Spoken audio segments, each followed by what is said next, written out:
Good morning, students. Today we are going to solve the question number 2, page number 2.40, ratio analysis. The following are the summarized profit and loss account for the year ending 31st December 2016 and the balance sheet as at the date. Here he gave you the profit and loss account and the balance sheet. So profit and loss account, we have the net profit 20,000 and the 50,000 is the balances. Next in the balance sheet we have a balance tallied with 1,60,000 and the 1,60,000. And adjustments he mentioned that average debitors 12,500, average creditors 40,000. And you're required to calculate the stock turnover ratio, debtors turnover ratio, creditors turnover ratio, sales to working capital, sales to fixed assets, sales to capital employed, return on investment, shareholders investment, current ratio, asset test ratio, 50%. This is the answer he given. We have to find out how 50%. Net profit ratio, operating ratio. So coming to the solution, first we need to calculate the stock turnover ratio. The formula is cost of goods sold divided by average stock. So cost of goods sold, we are going to find out operating stock plus purchases minus closing stock. Cost of goods sold, we are going to find out opening stock plus purchases minus closing stock, or sales minus gross profit. We can use either the formula.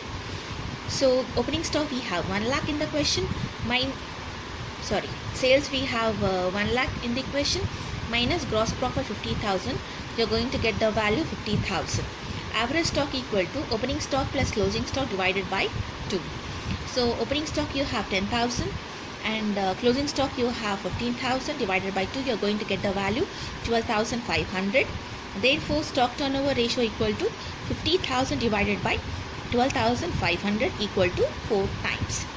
Next you need to calculate the debtors turnover ratio. Net credit sales divided by average debitors.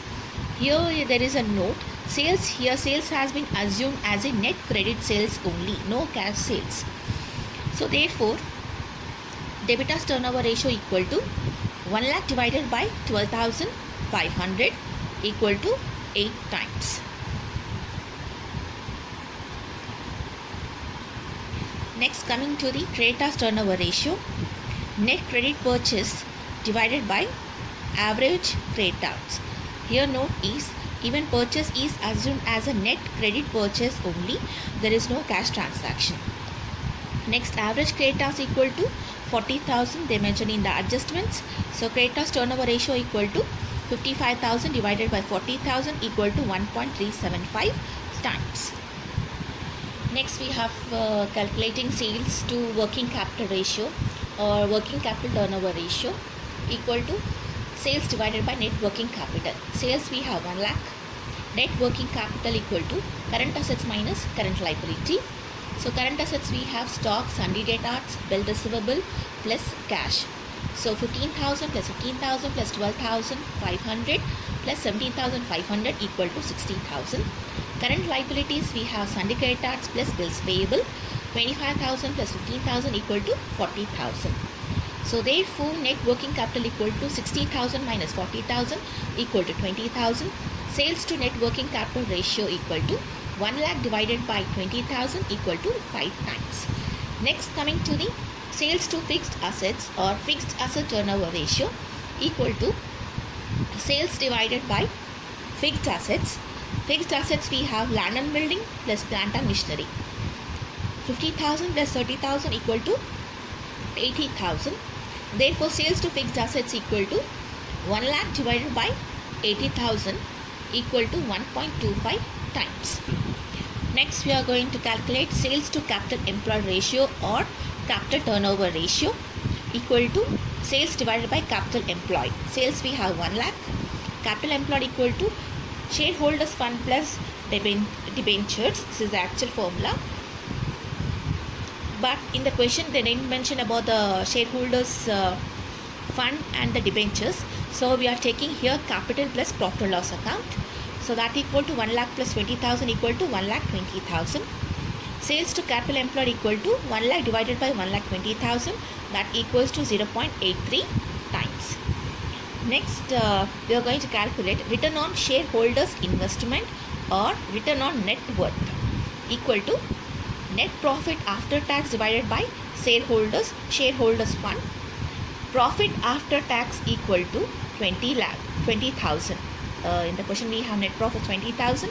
Shareholders fund we have 1,20,000. That is capital plus profit and loss account.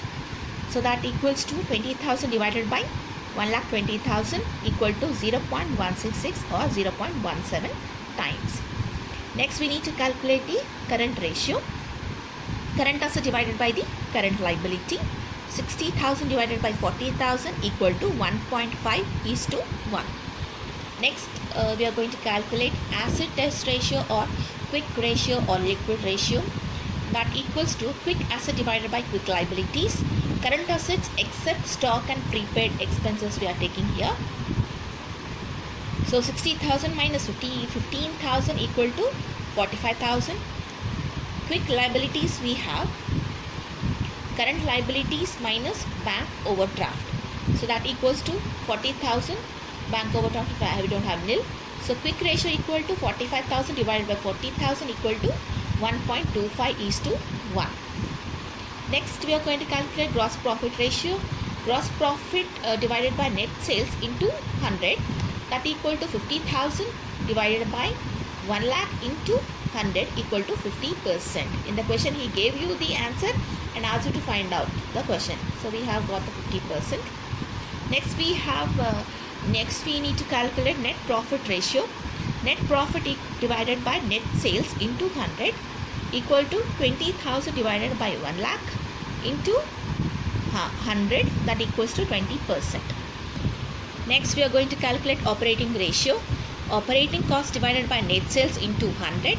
Operating cost equal to cost of goods sold plus administration expenses plus selling expenses equal to 50,000 plus 15,000 plus 12,000 equal to 77,000. Operating profit ratio equal to 100 minus operating ratio.